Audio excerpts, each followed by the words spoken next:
우리 모든 인간들이 소원하는 바가 있다면 그것은 풍요로운 삶을 사는 것입니다. 우리가 풍요로운 삶을 위해서 열심히 공부하고 일을 하지요. 이 풍요로운 삶은 우리 모든 인간들이 가지고 있는 보편적인 소원일 겁니다. 여러분들도 풍요로운 삶을 원하시지요? 하나님이 우리에게 그 삶을 주시길 원하십니다. 주님이 오셨을 때 내가 온 것은 양으로 생명을 얻게 하려 왔다. 근데 그것이 끝이 아니고 더 풍성하게 얻게 하려 합니다. 우리 주님도 이 땅에 오신 이유가 우리를 구원하시는 것으로만 끝내지 않고 우리가 풍성한 삶을 살도록 하시기 위해서 오셨다는 거예요. 주님께서 가지셨던 그 비전, 우리를 풍성한 삶으로 인도하시는 그 비전이 바로 저와 여러분의 삶에 성취되시기를 주님의 이름으로 축원합니다. 그러면 이 풍성한 삶이 뭐냐? 우리는 풍성한 삶, 그러면 제일 먼저 떠오르는 것이 물질적으로 풍족한 것을 생각합니다. 물론 그것도 한 부분이지요.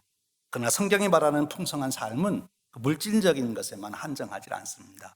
성경적인 말씀 용어로 말하면 샬롬이 이루어지는 삶입니다. 샬롬의 축복이 있는 삶. 이 샬롬의 축복이 있는 삶이 전인적인 그런 축복이라 그렇게 말할 수 있어요. 이것이 얼마나 귀중한지 하나님은 이스라엘 백성들이 이 축복을 누리도록 하시기 위해서 제사장들을 세워서 제사장들이 하는 중요한 기능 중에 하나가 백성들을 축복하는 것인데 그 제사장의 축도 안에 바로 이 샬롬의 축복을 빌도록 되어 있어요.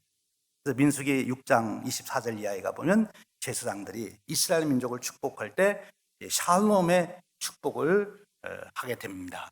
그것이 풍성한 삶인 것입니다. 이 샬롬의 삶은 무질서와 소외에서 완전히 해소된 상태, 그래서 질서 속에서 유지되는 평등, 유기체적인 조화와 통일성, 하나님의 진리와 공의에 부합되는 삶을 의미한다. 이렇게 정의할 수 있습니다. 이 풍성한 삶, 이 샬롬이 성취된 그런 삶, 그것이 우리 인간이 누려야 될 최고의 축복된 삶이다. 그렇게 말할 수 있습니다. 그런데 이 샬롬의 삶은 우리의 노력으로 될 수 있는 게 아니라는 거예요. 하나님이 주시는 축복으로 이루어지는 것이라는 겁니다. 그래서 하나님은 제사장들을 세워서 그렇게 축복하도록 말씀하신 거예요. 그런데 이 샬롬의 삶이 무엇냐 하는 것을 좀 더 우리가 시각적으로 이해할 수 있도록 잘 설명한 분이 있는데 바로 이사야 선지자입니다. 오늘 우리가 읽은 말씀 속에 어떤 표현이 있는가 하면 물이 끊어지지 않는 샘 같은 인생, 그렇게 말씀하고 있어요. 물이 끊어지지 않는 샘 같은 인생이 바로 샬롬의 축복을 누리고 있는 인생이에요. 사랑하는 여러분, 저와 여러분의 인생이 물이 끊어지지 않는 샘 같은 그런 인생 되시기를 주님의 이름으로 축원합니다. 하나님은 그런 삶을 우리가 살기를 원하시는 거예요. 그럼 물이 끊어지지 않는 샘 같은 삶이란 도대체 어떤 삶이냐 하는 것입니다. 여러분, 우리가 살아가면서 가장 필요로 하는 게 뭡니까? 음식도 필요하고 공기도 필요하지만 물이 필수적이지 않습니까? 물이 없이는 우리 인간만이 아니죠. 모든 생물체가 물이 없이는 살 수가 없어요. 그런데 그 물을 끊임없이 공급해 주는 곳이 있는데 그것이 샘입니다. 그 물이 마르지 않는 샘, 얼마나 아름다운 모습입니까? 여러분, 한번 잠시 지그시 눈을 감고 물이 마르지 않는 샘, 좀 더 극적으로 우리가 생각한다면 오아시스를 한번 생각해 보세요. 그 사막의 열기 속에, 열풍 속에 지나가던 사막을 나그네들이 이제 목에 그 갈증을 느끼며 오아시스에 찾아와서 다시 그 물을 마시고 또 남은 길을 갈 수 있는 힘을 얻는 그 오아시스, 사막 가운데 있는 오아시스, 정말 우리에게 생명력을 보여주지 않습니까? 저는 어렸을 적에 이 끊이지 않는 샘에 대한 경험이 있습니다. 제가 국민학교 다닐 때 몹시 가뭄이 들었어요. 모를 냈는데 이제 벼가 이제 잘 자라야 되는데 논에 물이 다 말랐습니다. 그리고 좀 더 지나니까 더 이상 물을 댈 수가 없으니까 논 바닥이 거북이등처럼 다 갈라지더니, 그리고 좀 더 지나니까 심겨진 벼들이 전부 누렇게 이제 색이 변해가는 거, 말라가는 겁니다. 그거를 바라보고 있는 농부들의 마음은 정말 거북이등처럼 갈라지고, 그리고 그 누렇게 말라가는 벼를 보면서 정말 속이 타는 거지요. 저희 아버님도 하늘을 보며 한숨을 쉬다가 하루는 곡괭이를 들고 삽을 들고 나가시더니 논 한 구석에 샘을 파기 시작하시는 거예요. 제가 계속 새참을 날라드리는데 이제 산 꼭대기에 올라가서 그 샘을 파고 있는 그 논을 바라보면 처음에는 저희 아버지가 일하시는 것이 보였는데 이제 한 며칠이 지나니까 안 보이시는 거예요. 왜냐하면 깊이 샘을 파는데도 물이 안 나오니까 계속 파는 거지요. 언제 나올지 몰라요. 얼마나 파야 될지 몰라요. 그러나 물이 없으면 이게 다 이제 농사가 망치게 되는 거니까 그것은 곧 죽음으로 가는 것 아닙니까? 그러니까 계속 땅을 파시는 거예요. 그렇게 여러 날을 파신 후에 이제 거기에 물줄기가 보이고, 그리고 그래도 물이 터져서 이제 논에 물을 대게 됐습니다. 하루 이틀 지나니까 그 논이 다시 파랗게 이 벼들이 살아납니다. 그때 제가 간절하게 기도했어요. 하나님, 저 우리 아버지가 판 샘의 물이 제발 마르지 않도록 하나님 도와주세요. 그 샘을 판다고 하는 것, 그 더운 날, 그 열기 속에서 샘을 판다고 하는 것은 굉장히 힘든 일이죠.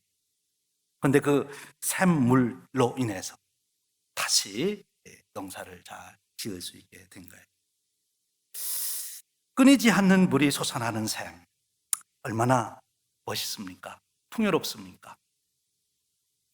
여러분의 인생을 살아가면서 그런 사람을 만나면 얼마나 좋을까요? 오아시스와 같은 사람. 여러분이 만난 남편과 아내가 당신은 내 인생 여정의 오아시스였습니다, 이렇게 고백할 수 있으면 얼마나 좋겠어요. 당신이 만난 친구들이 바로 내 인생에 당신은 나의 오아시스와 같은 친구입니다. 당신 때문에 내가 다시 힘을 얻어서 내가 나머지 사막을 건널 수 있었죠. 그런 친구를 만나고, 그런 멘토를 만나고, 그런 동료를 만나는 것은 인생의 큰 행운이고 축복일 겁니다. 그렇죠? 근데 여러분, 그거보다 더 좋은 축복이 있어요. 그건 뭔가 하면 내가 그렇게 되는 거지. 내가 물이 마르지 않는 샘 같은 그런 인생이 되는 거예요. 인생의 사막을 지나가던 누군가가 여러분을 찾아와 만났기 때문에 내가 다시 인생을 살 수 있게 되었다고. 내가 당신을 만났기 때문에 내 인생을 다시 용기를 내서 살아갈 수 있었다고. 공부를 다 포기하고 인생을 좌절했던 자녀들이 아버지와 만나고 어머니가 만나서 이야기하는 중에 엄마 아빠 내가 다시 시작할게요 하고 다시 책상 앞으로 가서 공부를 할 수 있는, 그렇게 된다. 사업이 어려워지고 부도가 나고 그래서 인생을 포기를 했던 친구들이 여러분을 만나서 내가 친구를 만난 후에 내가 다시 마음을 다잡고 내가 다시 시작할 수 있었다고, 그렇게 고백할 수 있다. 그런 인생을 풍요로운 인생이라 그렇게 말씀합니다. 샬롬이 있는 인생. 여러분, 그런 인생 되고 싶지 않습니까? 여러분의 인생이 물이 마르지 않는 샘 같은 그런 인생 되고 싶지 않습니까? 여러분과 만나는 사람, 여러분의 곁을 지나던 사람들이 여러분 때문에 다시 인생을 살 용기를 얻고 의미를 찾고 힘을 얻고 지혜를 얻고 그렇게 해서 다시 일어설 수 있는 그런 샘물 같은 인생. 오늘 이사야서는 바로 그런 축복을 말씀하고 있는 것입니다. 근데 여러분, 이런 물이 마르지 끊이지 않는 샘물 같은 인생은 우리 스스로는 절대로 만들 수 없다는 거예요. 우리가 노력해서 그런 인생이 될 수 있는 것이 아니라고 하는 것입니다. 하나님께서 주시는 축복으로만 가능한 거예요. 그래서 하나님은 제사장들을 세우셔서 그런 인생이 되도록 이스라엘 백성들을 축복하신 것이라는 거예요. 우리에서 조금 더 생각해 볼 필요가 있는 것이, 그럼 이 끊이지 않는, 물이 끊이지 않는 샘 같은 그런 인생이란 도대체 어떠한 인생일까? 좀 더 구체적으로 우리가 살펴볼 필요가 있지요. 오늘 말씀해 보니까 그렇게 표현하고 있습니다. 내 빛이 흑암 중에서 떠올라 내 어두움이 낮과 같이 될 인생이다. 그렇게 말합니다. 내 빛이 흑암 중에서 떠올라 내 어두움이 낮과 같이 될 것이다. 무슨 뜻입니까? 여기 빛이라고 하는 것은 진리를 말합니다. 좀 더 그 진리를 우리의 삶에 적용하면 지식과 지혜를 말하는 것입니다. 내가 진리를 압니다. 내가 인생에 지식과 지혜가 있습니다. 그러면 분별력이 생기는 거예요. 판단력이 생겨요. 그러면 내가 두렵지 않습니다. 바른 길을 갈 수가 있는 거죠. 그런 것이 풍성한 삶이다. 하나님께서 우리에게 은혜를 주심으로 우리가 바로 분별력이 생기는, 도덕적인 분별력이 생깁니다. 무엇이 옳고 그른지. 그제 인터넷으로 크리스찬 포스트에서 어느 분이 기고한 글을 보니까 지난번 슈퍼볼 경기가 있었는데 그 하프타임에 쇼가 있었는데 그분의 의견으로는 그 쇼를 자기는 볼 수가 없었다. 아이들하고 같이 그 보기가 너무 민망했다. 너무 선정적이었다. 그렇게 표현하고 있어요. 이제는 어느 방송 매체 하나 제대로 마음 놓고 열어볼 수가 없는 시대가 됐다. 표현의 자유다, 예술이다, 문화다, 그런 비명 아래 섞여 있는 그런 제약된 요소들. 근데 그런 것을 분별할 수 있는 거지. 그런 것을 분별할 수 있는 지혜가 생기는 거예요. 그런가 하면 이 끊이지 않는, 물이 끊이지 않는 샘물 같은 인생은 말씀해 보니까 여호와가 너를 항상 인도하여 마른 곳에서도 내 영혼을 만족하게 하며 내 뼈를 견고하게 하리니 그랬습니다. 물이 끊이지 아니하는 샘 같은 인생은 메마른 곳에서도 영혼이 만족하는 그런 인생이다. 여러분의 인생이 메마른 곳에서도 만족할 수 있는 그런 인생 되시기를 축원합니다. 그게 가능할까요? 어떻게 메마른 곳에서도 만족할 수 있나? 우리 생각으로는 불가능하잖아요. 사업이 망하는데 어떻게 만족할 수 있어요? 내가 지금 질병으로 고통을 당하는데 어떻게 만족할 수 있어요? 이 메마른 곳에서라고 하는 것은 우리의 생활 형편이 안 좋은 조건, 환경을 두고 말하는 걸 거예요, 분명히. 그런 중에도 어떻게 만족할 수 있느냐 하는 거예요. 이 말씀을 읽으며 이런 비유가 생각이 났어요. 요즘 우리 신종 코로나 때문에 굉장히 이제 두렵고 어떻게 하면 그걸 예방할 수 있나? 제일 간단하게는 마스크를 써야 된다. 그렇죠. 우리가 마스크를 잘 착용해서 그걸 감염을 방지할 수가 있겠죠. 그래서 마스크를 쓰고 가면 걱정 없어. 내가 시장 가는데 걱정 없어. 그렇게 갈 사람도 있지만, 그러나 마스크 없이도 나는 걱정 없어. 그럴 사람도 있다는 거예요. 누굽니까? 아주 면역력이 탁월한 사람. 그래서 이 신종 바이러스가 창궐하는 중국에 가도 안 걸릴 사람. 그런 사람은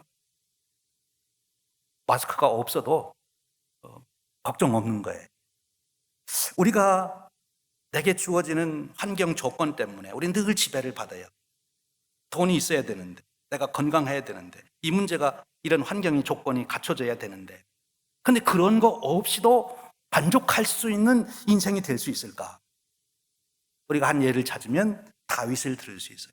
여호와는 나의 목자시니 내게 부족함이 없으리로다.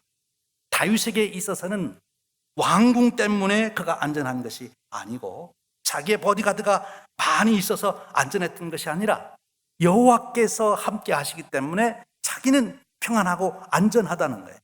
사울 왕에게 그렇게 죽을 고비를 넘기며 쫓겨 다녀도 그는 마음의 평안을 잃지 아니했다는 거죠. 왜? 진정으로 자기를 보호해 주시는 분을 자기는 알고 있기 때문에 그런 것입니다. 영적 분별력이 생긴 것입니다. 우리의 인생이 환경과 조건에 의해서, 사람에 의해서 내 운명이 주관되는 것이 아니라 하나님께서 내 운명의 주관자시고 내 생사복을 결정하는 분이시다는 것을 다윗은 알았기 때문에, 그 하나님이 나와 함께 하시기 때문에 나는 두려움이 없다, 그렇게 고백할 수 있었던 거예요. 그래서 다윗은 전천후 감사자가 되었습니다. 메마른 곳에서도 만족할 수 있는 인생이 됐다는 거지요. 그런 인생이 물이 끊어지지 않는 샘 같은 인생입니다. 그러니까 다윗을 만난 사람들은 다 새로운 삶을 살아갈 수 있는 용기를 얻는 거예요. 다윗을 만난 사람들은 인생을 포기하지 않고 다시 새 역사를 이루자고 하는 용기가 생기는 거예요. 끊이지 않는 샘, 물이 끊이지 않는 샘 같은 그런 인생이었기 때문에 그런 것이죠. 그런데 여러분, 오늘 이사야 선지자는 그런 인생이 우리의 노력으로 안 된다는 거예요. 내가 돌을 닦아서 되는 것이 아니라 그것은 하나님이 주시는 은혜요 축복이라는 것입니다. 그러면서 이사야 선지자는 말씀하세요. 그러면 그 하나님이 주시는 그 은혜와 축복이 모든 사람들에게 다 주어지는 것이냐? 그렇지는 않다는 거예요. 물이 끊어지지 않는 삶 같은 인생이 되는 것은 하나님이 주시는 것이지만, 그 은혜를 누리려면 너는 네가 할 수 있는 일을 해라 하는 것입니다. 네가 할 수 있는 일을 해라. 우리 사람이 할 수 있는 일이 있다는 것이죠. 그것을 할 때 하나님은 하나님이 하시는 일을 해 주신다는 거예요. 지금 우리가 40일 특별 새벽 기도를 하면서도 우리가 깊이 새기는 것이 그 원리이지 않습니까? 우리가 원하는 그 삶을 우리 스스로 만들 수 없어요. 그래서 하나님께 그런 삶을 달라고, 그런 위대한 인생을 살게 해달라고 우리가 기도하는 것입니다. 위대한 인생은 우리 스스로 만들 수 있는 것이 아니라는 거예요. 하나님이 주시는 축복으로만 가능한데, 누구에게 그런 축복을 주느냐? 구하는 자에게. 그런 위대한 생을 살고 싶다고 하나님께 구하는 자에게 하나님이 주신다 하시기에 우리는 지금 기도하고 있는 건 아닙니까? 마찬가지인 거예요. 물이 끊어지지 않는 샘 같은 인생 살기를 원하신다면 마땅히 내가 할 일을 해야 된다는 거예요. 이제 오늘 우리가 읽은 58장 9절 10절에서 말씀합니다. 우리가 할 일이 뭐냐? 네가 너희 중에서 멍에와 손가락질과 허망한 말을 제하여 버리고 줄인 자에게 내 심정이 동하며 괴로워하는 자의 심정을 만족하게 하면, 그러면 물이 끊어지지 않는 샘 같은 인생으로 축복하시겠다, 그렇게 말씀하십니다. 우리가 할 일이 있어요. 소극적으로는 제하여 버릴 일이 있고 하지 말아야 될 일이 있고, 적극적으로는 또 우리가 해야 할 일이 있는데, 소극적으로 제하여 버려야 될 일이 있습니다. 여기 보니까 멍에를 제하여 버려라. 다른 사람에게 멍에를 씌운 것을 제하여 버려라, 그렇게 말씀합니다. 이사야 58장 6절에서는 이렇게 말씀하죠. 내가 기뻐하는 그 음식은 흉악의 결발을 풀어주며 멍에의 줄을 끌어주며 압제당하는 자를 자유하게 하며 모든 멍에를 꺾는 것이 아니겠느냐, 그렇게 말합니다. 다른 사람에게 멍에 씌우지 말라는 것입니다. 다른 사람에게 멍에를 씌운 것이 있으면 그것을 내가 풀어주라는 것입니다. 그건 내가 씌웠으니까 내가 풀을 수 있다는 거예요. 내가 할 수 없는 게 아니에요. 내가 풀어주면 되는 거예요. 내가 풀어주면 그 멍에를 풀어주라는. 그리고 하시는 말씀이 있어요. 그 멍에를 풀어주라, 그렇게 말씀합니다. 흉악의 결박을 풀어주라. 그러시면서 또 주시는 말씀은 무엇입니까? 손가락질을 하지 말아라 하는 거예요.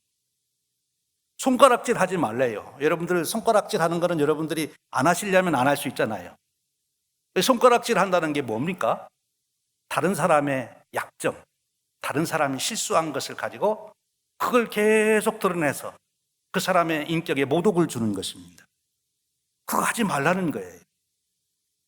그러면 내가 물이 끊어지지 않는 샘 같은 그런 인생이 될 것이라. 손가락질 하지 말아라. 나쁜 소문 내지 말라는 거예요. 그의 인격을 모독하지 말아라. 그런 것입니다. 그리고 또 무슨 말씀이 있습니까? 허망한 말을 하지 말아라. 허망한 말. 그것은 신앙적인 것과 연결시킬 수 있어요. 우상숭배에 대한 얘기입니다. 우리의 인생을 보장하지 못하는 우상을 거기에 대한 말들을 하지 말아라 하는 거예요. 우리가 다 할 수 있는 일, 그리고 적극적으로 우리가 해야 할 일을 말씀하십니다. 줄인 자에게 내 심정이 통하며, 그렇게 말합니다. 주위에 줄인 사람이 있으면 모르는 체 하지 말고 그에게 내 마음이 통하여야 된다. 그리고 불쌍히 여겨야 된다 하는 것입니다. 하나님이 받으시는 그 음식은 어떤 그 음식이냐?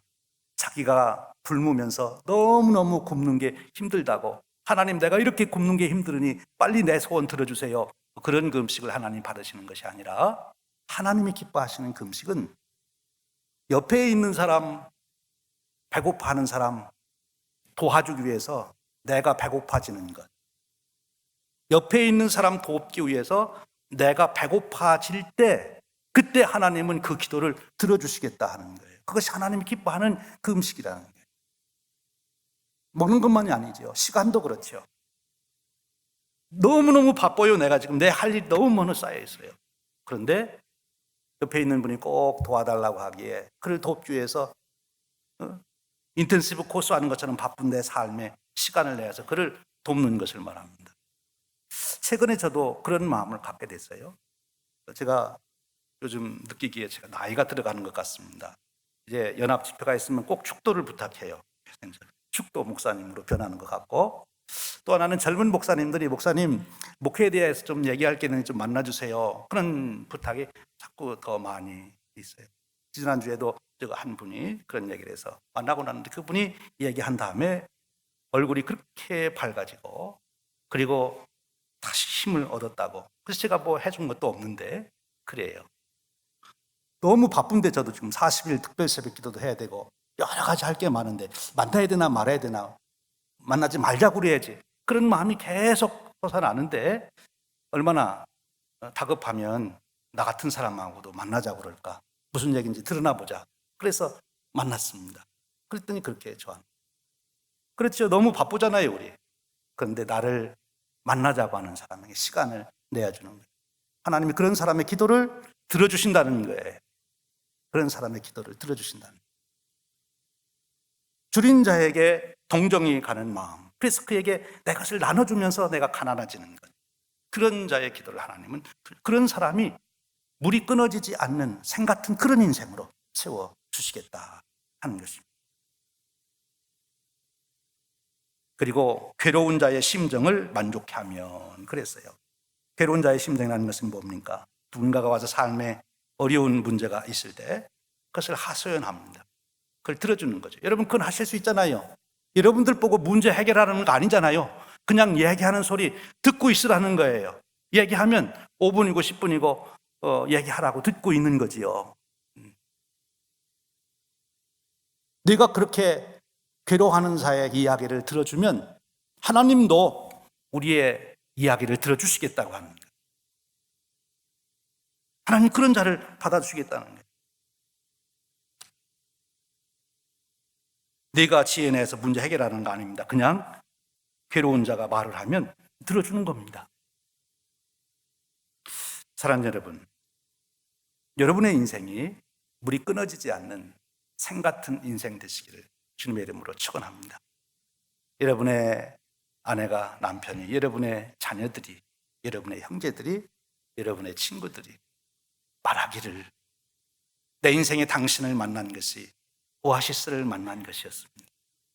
내 인생에 당신을 만났기에 내가 다시 인생을 살아갈 힘과 용기와 지혜를 얻었습니다.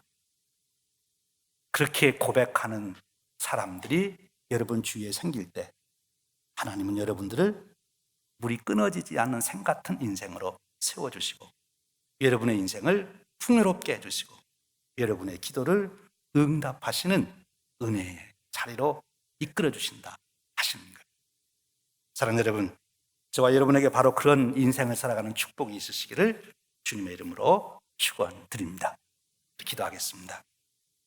주님 감사합니다. 오늘 저희들을 부르셔서 물이 끊어지지 않는 생 같은 인생의 삶으로 초대하시니 감사합니다. 우리가 할 수 있는 일을 가르쳐 주셨사오니 우리 삶 속에 결단하여 하나님 기뻐하시는 일을 함으로 하나님도 기쁨으로 우리를 물이 끊어지지 않는 인생으로 축복하시게 하옵소서. 그 은혜를 누리게 하여 주시옵소서. 우리 주님 예수 그리스도의 이름으로 기도하옵나이다. 아멘.